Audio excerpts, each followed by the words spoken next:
अगर किसी भी क्वेश्चन में मिस्टेक नहीं है, कोई भी क्वेश्चन है, अगर उसमें मिस्टेक नहीं है तो उसको कोई भी सोल्व कर सकता है कंसेप्चुअली। ठीक है कि नहीं है?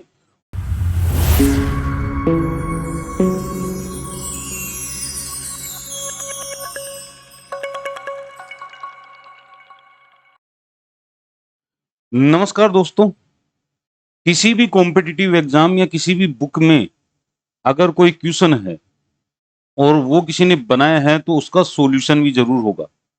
और वो सॉल्यूशन कहीं ना कहीं या तो जिसने बनाया है उसने खुद दिया होगा या किसी जीनियस के दिमाग से उसका सॉल्यूशन निकला होगा। ठीक है, तो मैं ये मानता हूं कि ऐसा कोई क्वेश्चन बना नहीं है जो सोल्व नहीं हो सके। कंसेप्चुअली अपन उसको सोल्व कर सकते हैं, ऐसी कोई दिक्कत वाली बात नहीं है। ऐसा ही एक क्वेश्चन मेरे सामने आया और जब मैंने इसको कंसेप्चुअली सोल्व करने के लिए कोशिश की तो बड़ी दिक्कत आई। फिर मैंने इन क्वेश्चनों को बुक्स वगैरह में टटोला। उसके बाद में पता लगा कि ये क्वेश्चन ऐसा है ही नहीं, ये गलत क्वेश्चन है। ऑप्शन भले ही सही हो, ठीक है कि नहीं है? इस क्वेश्चन को मॉडिफाइड किया गया है। अब मॉडिफाइड कैसे किया गया है वो देख लो आप पहले। देखो एक्चुअल में ये क्वेश्चन ये है, real question. The equation of state PV is equal to R T 1 plus 6.4 into 10⁻⁻⁴ atmosphere. ये एटमोस्फियर, ये प्रेशर है एटमोस्फियर में। It work for hydrogen at 25 degree centigrade up to कहां तक जाएगा? 1500 एटमोस्फियर तक। Use it to calculate fugacity of hydrogen atom. और ये जो ऑप्शन रखे गए हैं वो इस क्वेश्चन के हिसाब से रखे गए हैं। ठीक है कि नहीं है? अगर किसी भी क्वेश्चन में मिस्टेक नहीं है, कोई भी क्वेश्चन है, अगर उसमें मिस्टेक नहीं है तो उसको कोई भी सोल्व कर सकता है कंसेप्चुअली। ठीक है कि नहीं है? और बाकी की ये है कि अगर आप कंसेप्चुअली स्ट्रांग हो तो आपको क्वेश्चन करने से कोई भी नहीं रोक सकता। ठीक है, तो इस क्वेश्चन को अपन देखते हैं इसका आंसर क्या आता है। ठीक है कि नहीं है? चले देखो, ये बोल रहा है कि भाई इक्वेशन स्टेट है PV equal to R T और इसके साथ में अटैच चाहिए। ठीक है, और फ्यूगेसिटी। तो फ्यूगेसिटी का जो कंसेप्ट है, हालांकि मैं डेरिवेशन नहीं करूंगा, लेकिन हाँ फ्यूगेसिटी का कंसेप्ट आपको पता है कि फ्यूगेसिटी का कंसेप्ट क्या होता है। फ्यूगेसिटी का कंसेप्ट क्यों इंट्रोड्यूस किया गया, क्या जरूरत पड़ी फ्यूगेसिटी को लाने की? भाई प्रेशर की जगह लेके आए हैं ना अपन इसको। ठीक है नहीं है? तो फ्यूगेसिटी का एक ही फॉर्मूला, आगे पीछे वही काम में आता है, एलन एफ अपॉन पी।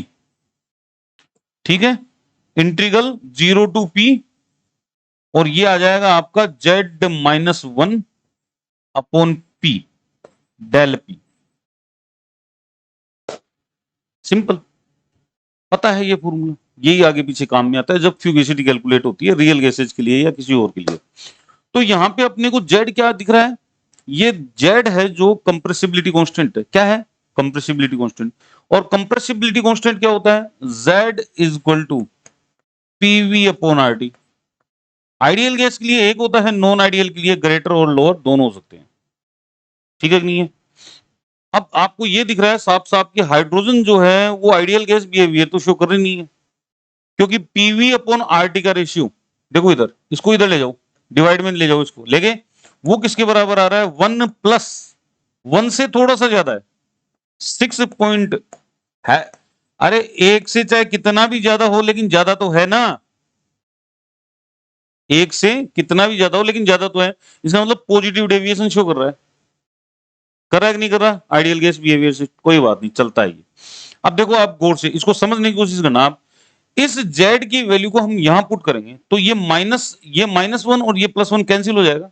इसका मतलब आएगा क्या है यहां पे आएगा 0 टू p, चेक करो, और केवल आ जाएगा 6 point into 10⁻⁻⁴ p upon p। बोलो सर p से p कट गया, कट जाने दो, अपने क्या जा रहा है, कांस्टेंट बाहर ले लो, dp का इंटीग्रेशन p आएगा। इतना तो आता ही है ना। अरे ये छोटी सी वो है, हल्की सी फिजिक्स। तो इसका जो आंसर आ गया, आंसर मतलब इस इंटीग्रेशन की वैल्यू आ गई वो 6.4 इंटू 10⁻⁻⁴ p आ गई। ये डीपी पी में कन्वर्ट हो गया, कोई दिक्कत? अब उधर क्या है? उधर है अपने पास एलन एफ अपॉन पी। अब सबसे पहले यहां पे जो प्रेशर दिया हुआ है महात्वा, देखो प्रेशर दिया हुआ है, प्रेशर कितना दिया हुआ है जिसपे कैलकुलेट करना है? 1000। तो हमें P की जगह 1000 रखना पड़ेगा।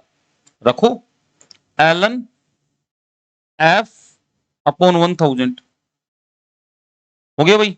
फ्यूगेसिटी कैलकुलेट करनी है 6.10⁻⁻4 इंटू 10⁻3। ठीक है, तो इसका मतलब ये कितना आ गया, 0.64 आ गया। I think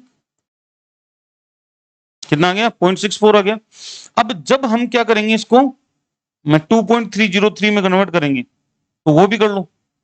2.303 log f upon plus 10 में ले आए अपन इसको, तो ये डिवाइड होएगा। कर लो डिवाइड, डिवाइड भी कर लो, कौन मना कर रहा है। और ये डिवाइड करने पर इसको इतना ही रखो, बस ज्यादा नहीं, इतना ही रखो 2.30। तो ये हट गया 64 डिवाइडेड बाई 230। कोई दिक्कत भाई, यहां तक बिल्कुल इजी, देखो आराम से समझ में आ रहा है। अब ये इसको अपन करेंगे तो एक बार देख लेते हैं इसका लगभग आंसर कितना आएगा। इसका लगभग आंसर आना चाहिए 0.278 के आसपास आएगा। कितना आएगा, ठीक है, इसको करके देख लो कैलकुलेट आराम से, कोई दिक्कत वाली बात नहीं है। नेक्स्ट देखो, नेक्स्ट क्या है, एंटीलॉग लेंगे अपन। तो एंटीलॉग लेंगे f अपॉन 1000 आ जाएगा, इधर आ गया। और ये किसकी पावर बनेगा, 10 की पावर।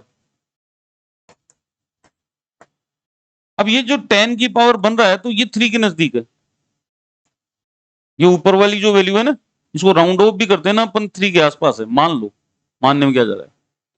और 0.3 किसकी वैल्यू होती है, 2 के लॉग की वैल्यू होती है, लेकिन एग्जैक्ट 2 के बराबर तो नहीं है, उससे कम है। कितना है देख लेते हैं। जब इसको आप पावर को एक अजप्शन के बेसिस पे सोल्व करोगे मानते हुए, तो ये लगभग 1.89 के आसपास आएगा, इसकी वैल्यू है ये। आप कैलकुलेटर से भी चेक कर सकते हो। और f की वैल्यू क्या हो जाएगी फिर, 1000 मल्टीप्लाई होंगे, इधर 1000 मल्टीप्लाई करो, कर दिया, तो यहां पे कितना हो जाएगा, 1890 के आसपास एटमॉस्फेयर में जो वैल्यू है, वो वैल्यू आंसर है। आई होप क्वेश्चन समझ में आया होगा, उसका सॉल्यूशन भी समझ में आया होगा। चेक कर लो भाई। अब देखो इधर क्या है, और बोले मिल गया आंसर। कौन सा मिला, ये मिल गया आंसर। वो जरूरी नहीं है कि वो आपको 1000 एटमॉस्फेयर पे पूछे, यानी 1000 पे पूछे, वो 500 पे पूछ सकता है। अगर मान लो कि 500 पे क्वेश्चन होता तो क्या करते, देखो यहां पे 500 से मल्टीप्लाई करते और फिर इसको सोल्व करते, 500 से मल्टीप्लाई करके इसको सोल्व करते, निकालते, 10 की वैल्यू निकालते, और 500 से मल्टीप्लाई होता। 2000 पर कर लो, कौन मना कर रहा है, एक पैटर्न पे 10 क्वेश्चन बन सकते हैं। ठीक है भाई, तो ये था आपका आंसर इम्पॉसिबल। अगर ऐसे ही क्वेश्चन मेरे से सोल्व करवाना चाहते हो आप, तो डिस्क्रिप्शन में मोबाइल नंबर मिल जाएंगे, और अभी स्क्रीन पे भी चल रहे हैं, वो मोबाइल नंबर आप फीड कर लो अपने मोबाइल्स में, और व्हाट्सएप कीजिए अपने क्वेश्चंस, अरुण सर उसका सॉल्यूशन लेके आएंगे यूट्यूब के ऊपर आपके लिए। मिलते हैं, तब तक के लिए नमस्कार, जय हिंद, बाय बाय। लाइक जरूर करना।